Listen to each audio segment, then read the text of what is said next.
நம்ம இன்னைக்கு கொடுத்திருக்கக்கூடிய क्वेश्चन பார்த்தோம்னா velocity v of a particle at time t is given by v is equal to at plus b by t plus c where a b c are constant. அப்போ a b c are கான்ஸ்டண்டா இருந்துச்சுன்னா அதோட dimensions கண்டுபிடிக்க கேட்டிருக்காங்க. இப்போ இதில் நமக்கு தெரியும் a b c are constants. கொடுத்துருக்கக்கூடிய டேட்டாவை நம்ம எழுதிக்கலாம். v is equal to at plus b by t plus c. So இதில் வந்து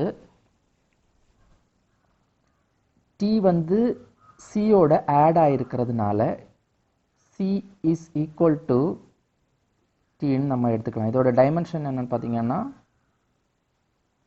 ஸ்மால் t ஓட டைமென்ஷன் வந்து கேபிட்டல் Tயில் வரும். ஸோ நெக்ஸ்ட்டு நாம் கண்டுபிடிக்க போகிற வேல்யூ வந்து ஏவோட value v is equal to atன்னு எழுதிக்கலாம்.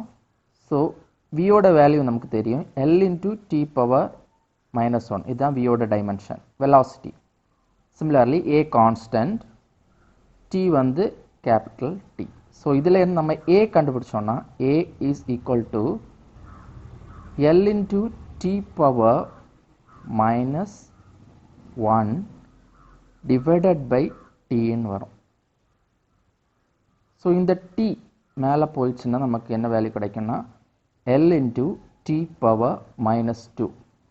ஸோ ஏவோட வேல்யூவும் கண்டுபிடிச்சாச்சு, சியோட வேல்யூவும் கண்டுபிடிச்சாச்சு. இனி நம்ம கண்டுபிடிக்க போகிற வேல்யூ b. ஸோ இதில் நம்ம சியோட வேல்யூ கண்டுபிடிச்சிட்டோம்.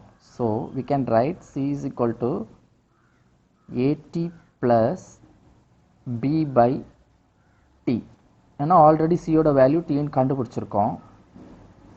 சியோட வேல்யூ tன்னு நம்ம ஏற்கனவே கண்டுபிடிச்சிட்டோம். அதனால் we can write t plus c க்கு பதிலாக tயோட வேல்யூ சப்ஸ்டியூட் பண்ணிக்கலாம்.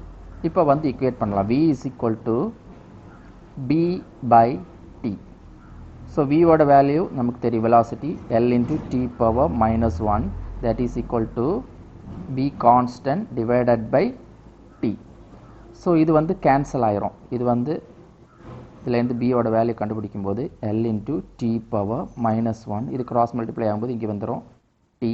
So t power minus 1 into t is nothing but t power 0. t power 0ஓட value 1ன்னு நமக்கு தெரியும். ஸோ L தான் வந்து ஆன்சர். பியோட வேல்யூ வந்து n.